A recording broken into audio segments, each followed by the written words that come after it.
अच्छा देखें, AC generator next topic है हमारा। एसी जनरेटर, ऐसा जनरेटर जो एसी करंट को प्रोड्यूस करेगा। What is AC current? देखिए, करंट्स दो किस्म के होते हैं। एक होता है यूनी डायरेक्शनल करंट, एक होता है bidirectional current. Unidirectional current यानी ऐसा करंट जिसकी डायरेक्शन सेम रहे, that is direct current, DC. और बाई डायरेक्शनल करंट यानी टू डायरेक्शनल करंट, जिसकी डायरेक्शन बार बार चेंज होगी। इस तरह का करंट जो होता है वो कहलाता है अल्टरनेटिंग करंट, एसी। तो एसी जनरेटर क्या होगा? ऐसा जनरेटर जो अल्टरनेटिंग करंट को प्रोड्यूस करे, जो एसी करंट को प्रोड्यूस करे, ऐसा जनरेटर एसी जनरेटर कहलाता है।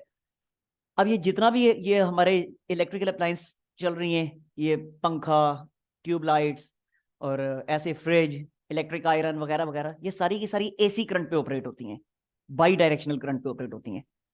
अब ये जो करंट हम तक पहुंच रहा है हमारे घरों में, ये पीछे जो वापडा के बड़े बड़े जो जनरेटर्स लगे हुए हैं, तरबेला में, मंगला में वगैरह वगैरह मुख्तलिफ जगहों पे, वो वो सारे के सारे जनरेटर्स कौन से हैं? वो यही एसी जनरेटर्स हैं। वहां पे वो एसी करंट प्रोड्यूस करते हैं और वो एसी करंट उन वायर्स के थ्रू होता हुआ हमारे घरों तक पहुंचता है। अब वो एसी जनरेटर वर्क किस तरह से करता है? सिंपल वही सेम फिनोमिना जो हम वेरी फर्स्ट लेक्चर में सीख चुके हैं। इसी चैप्टर का जो वेरी फर्स्ट लेक्चर था, वेरी फर्स्ट टॉपिक था, उसमें सीखा था हमने, अगर याद हो तो। इस तरह की मैंने एक मैग्नेटिक फील्ड ड्रॉ की थी, लाइक इस तरह से। और इस मैग्नेटिक फील्ड में हमने एक लूप को मूव करवाया था, लाइक इस तरह से एक लूप थी, इस तरह से एक लूप थी, ऐसे। इस लूप को जब हम रोटेट करवाते थे, इस लूप को जब हम रोटेट करवाते थे मैग्नेटिक फील्ड में, तो इसके अक्रॉस मैग्नेटिक फ्लक्स चेंज होता था। मैग्नेटिक फ्लक्स चेंज होता था, इसमें करंट प्रोड्यूस होता था। अब यही फिनोमेना सेम यहां पे अप्लाई होने वाला है एसी जनरेटर में। ये जो हमारे घरों में जो करंट पहुंच रहा है, ये जिन जनरेटर्स से प्रोड्यूस हो रहा है, वो जनरेटर सेम इसी फिनोमेना को यूज करते हैं। यही उनका बेसिक प्रिंसिपल है, यही उनका वर्किंग प्रिंसिपल है। अब होगा क्या देखें, होगा तो पूरे का पूरा कोयल उस जनरेटर के अंदर, लेकिन यहाँ पे सिर्फ एक लूप दिखाई गई है। एक लूप की वर्किंग हमें समझ आ गई, तो ऑटोमेटिकली पूरे कोयल की वर्किंग समझ आ गई। पूरे कोयल की वर्किंग समझ आ गई तो ऑटोमेटिकली हमें पूरे जनरेटर की वर्किंग समझ आ गई। यहाँ हम सिर्फ एक लूप लेते हैं। अब ये लूप जब रोटेट करेगी, लाइक इस तरह है ना, अब ये इस मैग्नेटिक फील्ड में जब इस तरह से रोटेशन स्टार्ट करेगी, तो होगा क्या, इस रोटेशन की वजह से इस लूप के अक्रॉस मैग्नेटिक फ्लक्स चेंज होना शुरू हो जाएगा। मैग्नेटिक फ्लक्स चेंज होना शुरू होगा, इस लूप में करंट प्रोड्यूस होना शुरू हो जाएगा, और वही करंट फिर एक्सटर्नल सर्किट में मूव करना शुरू कर देगा। ये हमारा एक्सटर्नल सर्किट होगा इतना। इस एक्सटर्नल सर्किट में हमने बल्ब कनेक्ट किए हुए, वो बल्ब ग्लो करना शुरू हो जाएगा।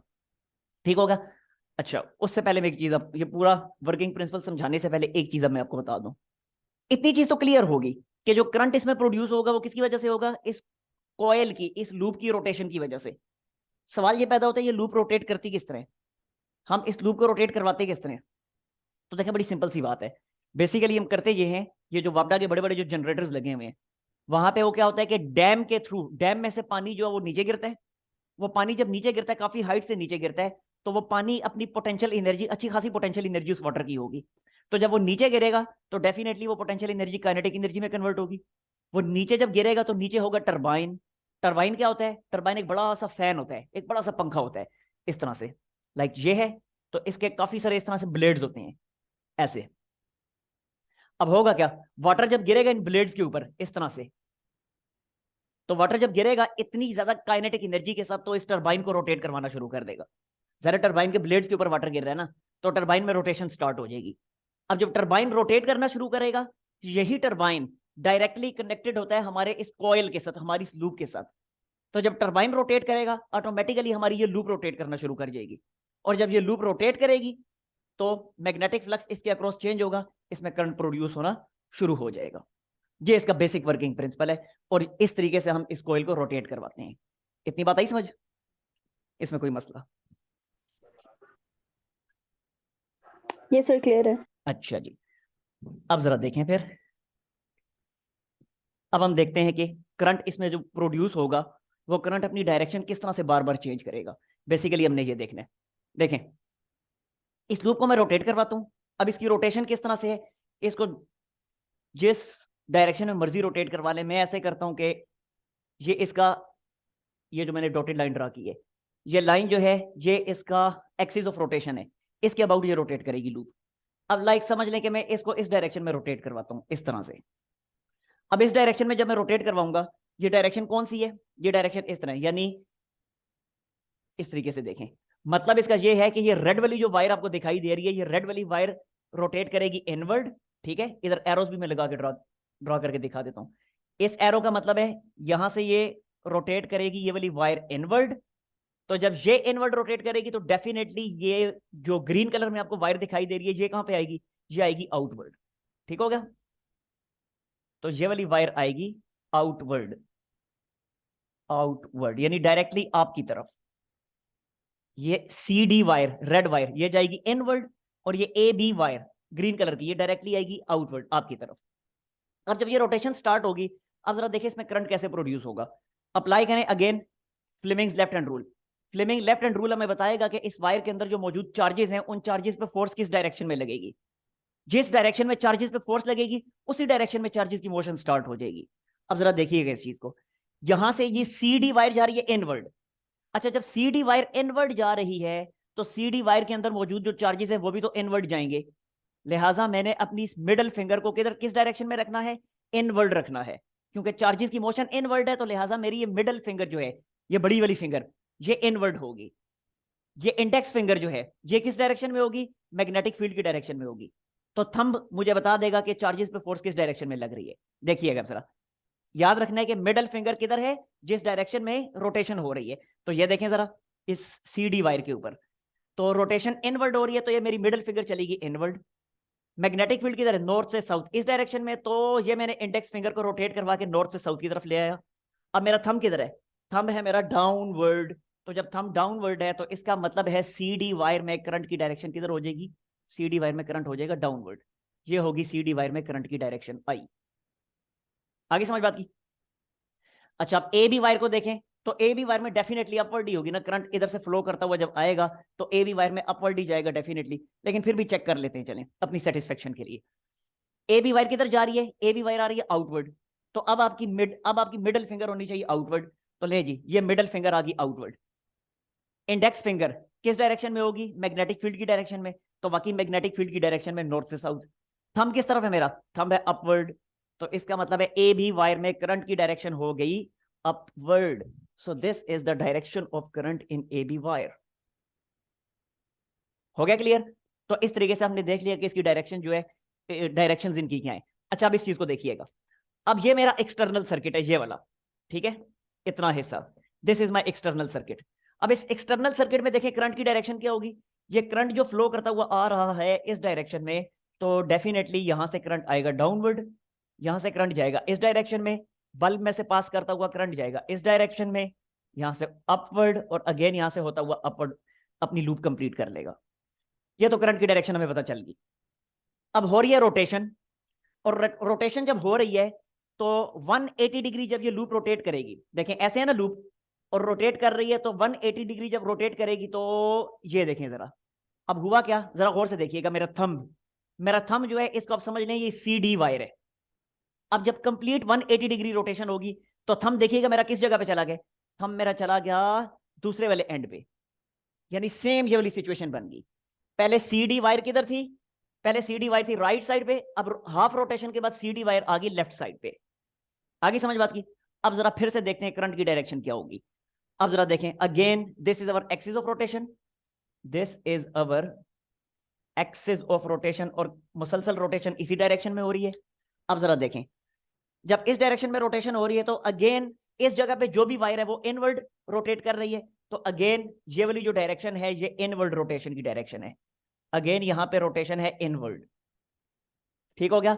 जबकि इस जगह पे रोटेशन कौन सी है? ये डी वाली पोजीशन पे, इस जगह पे रोटेशन है outward, this is outward rotation, ठीक हो गया। अच्छा, अब अगेन देखें, हमने देख लिया कि जब यहां पे इधर जब इनवर्ड रोटेशन थी, ये सी डी वाली साइड पे राइट साइड पे, तो राइट साइड पे जब इनवर्ड रोटेशन थी तो लेफ्ट हैंड रूल के मुताबिक करंट किस डायरेक्शन में था? करंट था डाउनवर्ड डायरेक्शन में, यानी जो भी इधर राइट साइड पे वायर होगी उसमें करंट डाउनवर्ड ही होगा। तो लिहाजा यहां भी करंट हुआ डाउनवर्ड डायरेक्शन में। आगे समझ बात की? अब जरा दूसरी तरफ देखें, ये रेड वाली जो वायर है, जो भी वायर इस साइड पे है यानी लेफ्ट साइड पे है, वो किस डायरेक्शन में फ्लो कर रही है? आउटवर्ड। तो देखें अभी भी आउटवर्ड ही फ्लो हो रहा है, रोटेशन हो रही है। तो जब ये आउटवर्ड रोटेशन हो रही है तो फ्लेमिंग लेफ्ट हैंड रूल के मुताबिक हमने देखा था यहाँ पे करंट अपवर्ड है, तो लिहाजा इस जगह पे करंट होगा अपवर्ड। तो ये आ गई करंट की डायरेक्शन अपवर्ड। अब जरा देखते हैं एक्सटर्नल सर्किट में करंट की डायरेक्शन क्या होगी। जरा और से देखें, देखिएगा जरा इस चीज को। ये करंट फ्लो करता हुआ आ रहा है, ये ग्रीन कलर में आपको दिखाई दे रहा है, ये आके इस वाले रिंग के साथ कनेक्टेड है। इन रिंग्स के काम क्या है अभी मैं आपको बताता हूं। अब ये इस वाले रिंग के साथ कनेक्टेड है, तो लिहाजा अब करंट की डायरेक्शन इसमें होगी इस तरह से, लाइक ऐसे। ठीक हो गया। रेड वाली वायर को देखें, इस रेड वाली वायर में करंट है अपवर्ड, तो लिहाजा इधर भी करंट हो जाएगा अपवर्ड। ये किसके साथ कनेक्टेड है, इस रेड वाले रिंग के साथ, तो लिहाजा यहां पे करंट अपवर्ड, यहां पे करंट इस डायरेक्शन में। अब जरा देखें एक्सटर्नल सर्किट को, ये हमारा एक्सटर्नल सर्किट था। इस एक्सटर्नल सर्किट में देखें, पहले एक्सटर्नल सर्किट में करंट बल्ब में से फ्लो कर रहा था राइट से लेफ्ट की तरफ। अब एक्सटर्नल सर्किट में देखें तो अब बल्ब में करंट फ्लो कर रहा है लेफ्ट से राइट की तरफ, यानी करंट ने अपनी डायरेक्शन चेंज कर ली। तो इसका मतलब क्या हुआ, हर हाफ साइकिल के बाद करंट बार बार अपनी डायरेक्शन को रिवर्स करता चला जाएगा, यानी करंट की दो डायरेक्शंस हैं। इसीलिए इस करंट को हमने बाई डायरेक्शनल करंट का नाम दिया है, and that current is called alternating current. यानी बार बार ऑल्टरनेट, यानी बार बार करंट की डायरेक्शंस जो हैं वो एक दूसरे को ऑल्टरनेट करती चली जा रही हैं। That's why this current is called alternating current. ठीक हो गया, इतनी चीज क्लियर हुई कि किस तरह डायरेक्शन चेंज होती है करंट की। हाँ जी, Yes sir, clear है। अच्छा। अब जरा इस चीज को देखिएगा, इन रिंग्स के क्या काम है। इन रिंग्स को कहा जाता है स्लिप रिंग्स, इनको कहा जाता है स्लिप रिंग्स। ये दोनों के दोनों, ये वाला रिंग ये ग्रीन में आपको दिखाई दे रहा है, ये रेड में दिखाई दे रहा है।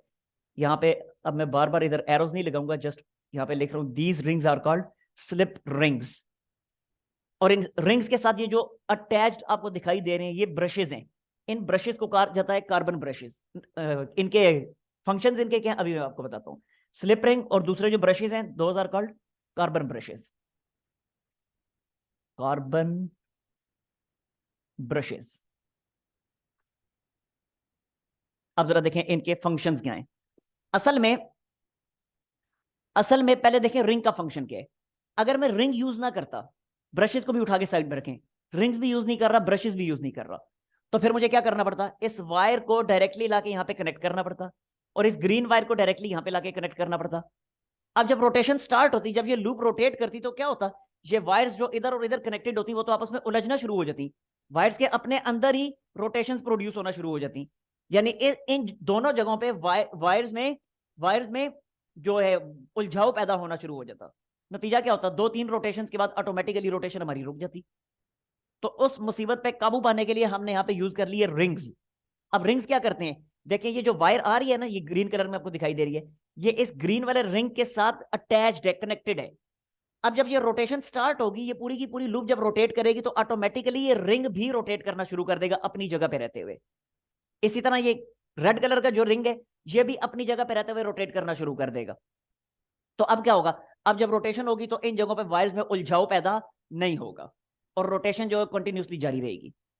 अगली बात, कार्बन ब्रशेस का क्या काम है, तो कार्बन ब्रशेस असल में इन रिंग्स के साथ जस्ट कॉन्टैक्ट का काम करते हैं, जस्ट कॉन्टैक्ट का काम करते हैं।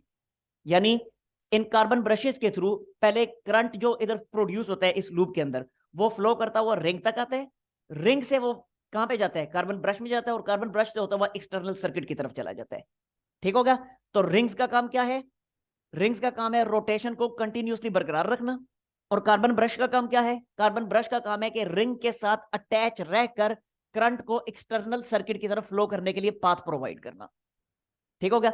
और ये जो आपको दिखाई दे रहा है ना, ये रेड कलर की जो वायर मूव करती हुई इस ग्रीन कलर के रिंग में से होती हुई नीचे आके कनेक्टेड है, ये असल में ये रेड वायर जो है इस ग्रीन रिंग के साथ आपस में कनेक्टेड नहीं है, बल्कि रिंग के अंदर से फ्लो करती हुई, रिंग के अंदर से पास करती हुई नीचे चली जाती है।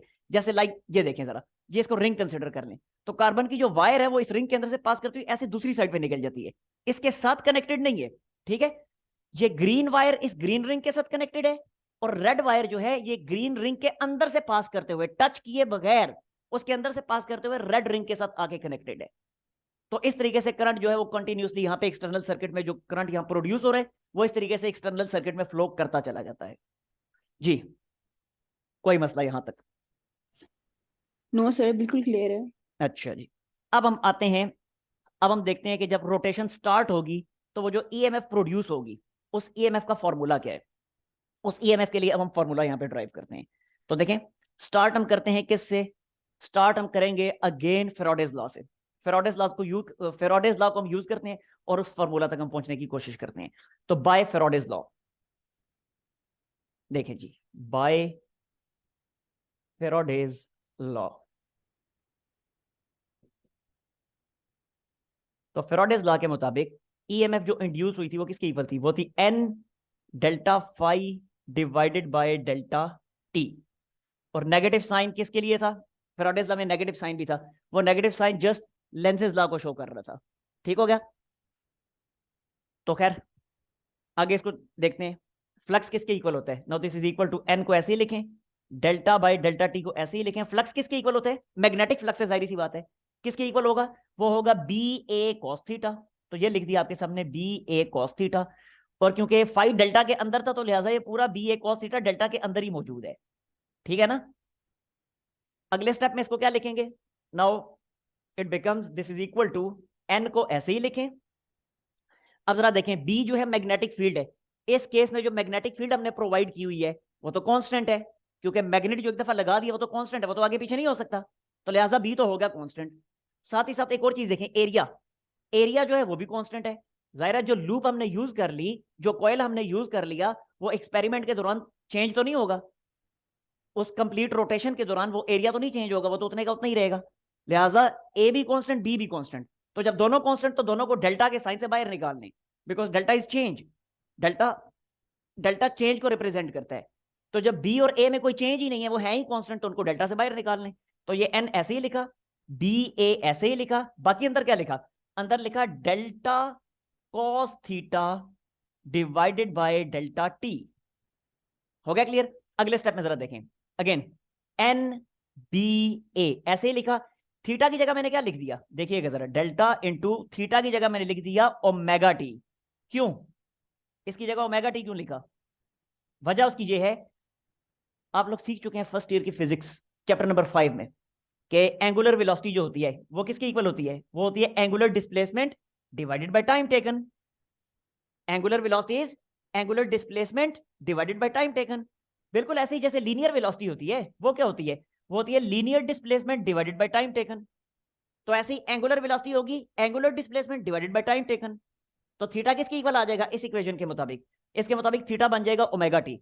तो इसलिए मैंने थीटा की जगह अगले स्टेप में ओमेगा टी लिख दिया। इतनी चीज हुई ना क्लियर?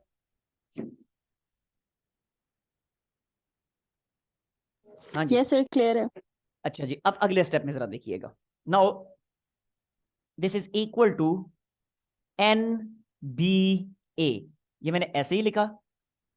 अब जरा देखें, अब मैं आपको बताने लगूं कि जो आप लोगों को पता नहीं है, ना पता चल सकता है, लेकिन जस्ट अब आपने इसको रटाफाई कर लेना है, याद कर लेना है। ये जो चीज होती है ना delta by delta T, this is called derivative. अभी थोड़ा डिटेल से भी बता देता हूँ, लेकिन पहले मैं टॉपिक खत्म कर लूँ। डेल्टा बाय डेल्टा टी जो ये डेरिवेटिव कहलाता है, ये मैथमेटिकल कॉन्सेप्ट है। ये सेकंड ईयर की मैथ्स का पूरा चैप्टर, चैप्टर नंबर 2, वो है डेरिवेटिव बेस्ड। पूरे का पूरा उस चैप्टर का नाम ही डेरिवेशन है, डिफरेंशिएशन, डेरिवेटिव। तो ये डेल्टा बाय डेल्टा टी जो है, this is called derivative. Different functions के डिफरेंट डेरिवेटिव्स आते हैं। तो अभी मैं आपको जस्ट बता देता हूं कि cos ओमेगा टी जो है, इसका डेरिवेटिव होगा omega into sine omega T negative sign के साथ। ठीक है? तो ये मैंने यहाँ पे लिख दिया। मेरे पास स्पेस भी तो खत्म हो चुकी है ना, इसका लें स्क्रीनशॉट लें, मैं फिर दूसरी साइड पे लिखता हूँ। सर अच्छा, मैं इसको मिटाने वाला हूँ, लेकिन उससे पहले ये डेफिनेशन मैंने आपको नहीं बताई थी, एसी जनरेटर की लिखी हुई थी, तो इसको एक दफा देख लें। एसी जनरेटर क्या है? ये ऐसी डिवाइस है जो मैकेनिकल एनर्जी को इलेक्ट्रिकल एनर्जी में कन्वर्ट करता है।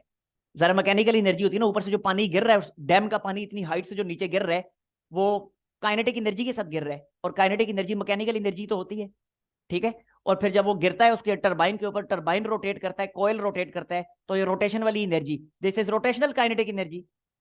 And again rotational kinetic energy is also mechanical energy. ठीक है? तो वो मैकेनिकल एनर्जी जो है, वो डैम के पानी की काइनेटिक एनर्जी हो या कॉइल की रोटेशनल काइनेटिक एनर्जी हो, दोनों सूरतों में है मैकेनिकल एनर्जी है। तो ये मैकेनिकल एनर्जी किस में कन्वर्ट हो रही है? इलेक्ट्रिक करंट में, इलेक्ट्रिकल एनर्जी में। So that's why generator is a device which converts mechanical energy into electrical energy. या दूसरी डेफिनेशन देख लें, ऐसी डिवाइस है which produces by directional current. देख चुके हैं अभी तक काफी डिटेल से। Which produces by directional current, कैसे प्रोड्यूस करती है bidirectional current? By change in magnetic flux across the coil. Coil के अक्रॉस मैग्नेटिक फ्लक्स की चेंजिंग की वजह से बाई डायरेक्शनल करंट प्रोड्यूस करती है।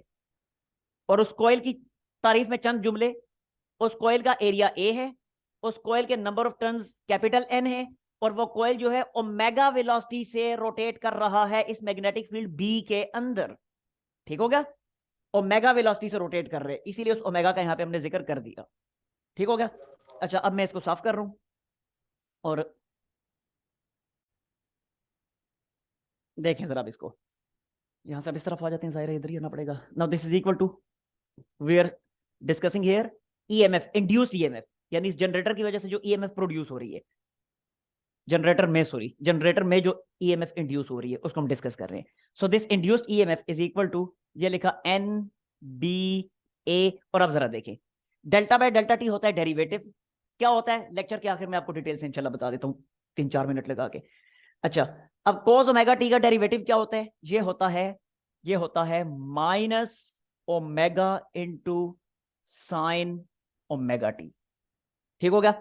अच्छा, फेराडेज लॉ का नेगेटिव साइन, ये नेगेटिव साइन मैंने ये लगा दिया, ये लगा दिया, ये लगा दिया, ये लगा दिया, और ये डेरिवेशन की वजह से जो नेगेटिव साइन प्रोड्यूस हुआ वो ये आ गया, और जो पहले वाला नेगेटिव साइन था ये आ गया। Now EMF induce is equal to, ये क्या बनेगा? ये बनेगा N B A omega sine omega T. ठीक है? याद रखने के लिए आसान तरीका जो हम लोग भी एफएससी में किया करते थे, ये N A B sine theta, N A B sine theta, theta omega T जो है थीटा है, सिंपल। तो ये ईएमएफ इंड्यूस हुई, ये हमारे पास ईएमएफ का फार्मूला आ गया कि जो ईएमएफ इंड्यूस होगी कॉइल की या लूप की रोटेशन के दौरान, उस रोटेशन की वजह से जो ईएमएफ इंड्यूस होगी, ये उसका फार्मूला आ गया। अच्छा, आप जरा इस चीज को देखिएगा, ये ईएमएफ इंड्यूस्ड ईएमएफ ये मैक्सिमम कब होगी? जरा गौर से देखें, नंबर ऑफ टर्न्स जो है कॉइल के वो तो कांस्टेंट, वो तो एक्सपेरिमेंट के दौरान चेंज नहीं होने वाले। ओमेगा, कितनी वेलोसिटी से हम उसको रोटेट करवा रहे हैं कॉइल को, वो ओमेगा वेलोसिटी भी हमने फिक्स की हुई है। अभी वो कितनी होती है अभी बताता हूं आपको। असल में ओमेगा इस चीज के इक्वल होता है, ये आप लोगों को पता है, फर्स्ट ईयर की फिजिक्स में आपने इस चीज को डिस्कस किया था, चैप्टर नंबर 5 में भी और फिर अगेन चैप्टर नंबर 7 में भी। तो ये फ्रीक्वेंसी जो है ना, ये फ्रीक्वेंसी पाकिस्तान में ये फ्रीक्वेंसी एसी कॉइल की रखी होती है 50 हर्ट्ज। तो लिहाजा जब एफ फिक्स्ड है तो ओमेगा ऑटोमेटिकली फिक्स हो गया। तो देख ले जी, ओमेगा भी कांस्टेंट हो गया, एन तो है ही constant number of turns, omega भी कांस्टेंट हो गया, कॉइल का एरिया वो भी कांस्टेंट, बी मैग्नेटिक फील्ड जो मैग्नेट हमने लगाए हुए हैं उस कॉइल के अक्रॉस वो तो नहीं चेंज होंगे एक्सपेरिमेंट के दौरान, लिहाजा मैग्नेटिक फील्ड भी फिक्स होगी। अब इंड्यूस ईएमएफ किस चीज पे डिपेंड कर रही है? अब इंड्यूस ईएमएफ डिपेंड कर रही है सिर्फ और सिर्फ साइन ओमेगा टी की वैल्यू पे। अब ये ईएमएफ मैक्सिमम होगी अगर साइन ओमेगा टी मैक्सिमम हुआ, और ये मिनिमम होगी अगर साइन ओमेगा टी मिनिमम हुआ। आई समझ बात की? तो देखें जरा, इस चीज को मैं यहां पे डिस्कस कर देता हूं कि induced EMF will be equal to maximum EMF कब? व्हेन साइन ओमेगा टी यानी sine theta will be maximum. और साइन की मैक्सिमम वैल्यू क्या होती है जी? साइन की मैक्सिमम वैल्यू क्या होती है बताएं जरा? साइन की मैक्सिमम वैल्यू क्या होती है? 1 होती है। साइन की मैक्सिमम वैल्यू 1 होती है, याद रखना है। कॉस की भी मैक्सिमम वैल्यू 1 होती है। टेन की इन्फिनिटी होती है, उसको छोड़ में, वो बाकी अलग चीजें हैं, वो आपके काम की नहीं है। अच्छा, आप जरा देखें, साइन की मैक्सिमम वैल्यू 1 होती है, तो इसका मतलब है ई जो है वो कब मैक्सिमम होगा? जब साइन ओमेगा टी 1 के इक्वल हो जाए। तो लिहाजा जब साइन ओमेगा टी 1 के इक्वल हो तो इक्वेशन 1 क्या बनेगी? तो मैं लिख देता हूं, so if sine omega T यानी sine theta is 1, then equation 1 implies क्या बनेगी? इक्वेशन 1 देखें जरा, इक्वेशन 1 ये बनेगी एन डब्ल्यू ए पी, ये डब्ल्यू नहीं है वैसे ओमेगा है, ए बी, और साइन ओमेगा टी की जगह मैं अगर 1 पुट कर दूं तो साइन ओमेगा टी की जगह जब 1 पुट करूंगा तो ई किसके इक्वल हो जाएगा? ई मैक्सिमम के इक्वल हो जाएगा। तो ये बन गया ई मैक्सिमम। ठीक है? तो ये ई मैक्सिमम की वैल्यू हमारे पास क्या आई? ई मैक्सिमम की वैल्यू आई एन ओमेगा ए बी। ठीक है? अच्छा, एक और चीज देख ले यहीं पे कि साइन अपनी मैक्सिमम वैल्यू कब देता है? साइन 1 वैल्यू कब देता है? साइन 1 वैल्यू उस वक्त देता है कि जब ये थीटा जो है, जब ओमेगा टी जो है ये 90 डिग्री के इक्वल हो। साइन 90 डिग्री पे अपनी मैक्सिमम वैल्यू देता है। This omega T is theta, बार बार बता चुका हूं, ठीक है ना? यहाँ पे बेशक लिख भी दें, इसके सामने ही since theta is equal to omega T. वजह उसकी क्या, वजह उसकी ये थी, omega is equal to sine, omega is equal to theta by T, first year में पढ़ी थी ये, ठीक है। तो अब जहां पे ओमेगा टी है तो इसका मतलब है दैट इज थीटा। तो साइन 1 वैल्यू कब देगा, जब थीटा 90 डिग्री के इक्वल हो जाए, और जब थीटा 90 डिग्री के इक्वल होगा तो हमें मैक्सिमम वैल्यू मिल जाएगी, and that maximum value is N omega A B. अच्छा, अब इसी को इक्वेशन 2 का अगर मैं नाम दूं और 2 को उठा के 1 में पुट कर दूं तो इक्वेशन 1 क्या बनेगी, put 2 in 1, put equation number 2 in equation number 1, put equation 2 in equation number 1। देखें इक्वेशन 1 क्या बनेगी, इक्वेशन 1 ये थी, ये लिखा E इज इक्वल टू, ये पूरे का पूरा एन ओमेगा ए बी किस चीज के इक्वल आया इक्वेशन 2 में, ये E मैक्सिमम के इक्वल आया। सो ये लिख दिया this is E maximum into sign omega T, into sine omega T, ठीक हो गया। या फिर इसको ऐसे भी लिखा जा सकता है, और E is equal to E maximum sine, और ओमेगा किसके इक्वल होता है, अभी थोड़ी देर पहले डिस्कस किया था, ओमेगा होता है 2 पाई एफ, तो ये लिख दिया 2 पाई एफ टी, और आगे रीजन भी दे दें, since omega is equal to 2 pi F, ठीक हो गया। तो ये हमारे पास ये दो फार्मूलाज आ गए कि इसमें जनरेटर में जो ईएमएफ इंड्यूस होगी उस इंड्यूस्ड ईएमएफ के फार्मूलाज क्या हैं, किसी भी पर्टिकुलर टाइम पे इंड्यूस्ड ईएमएफ की वैल्यू कितनी होगी, ये दो फार्मूलाज हमारे पास आ गए जी। अब मुझे बताइए यहां तक कोई मसला इसमें, देखें अब जरा, अब अगेन इसी चीज को देखिएगा, मैं एक मिनट ओमेगा टी को मैं थीटा की फॉर्म में लिख देता हूं ताकि समझना आसान हो जाए। It can further be written as E maximum sine theta, omega T की जगह दोबारा थीटा लिख दिया। अच्छा, आप जरा इस चीज को देखिएगा कि डिफरेंट एंगल्स पे इंड्यूस्ड ईएमएफ की कितनी कितनी वैल्यू आएगी।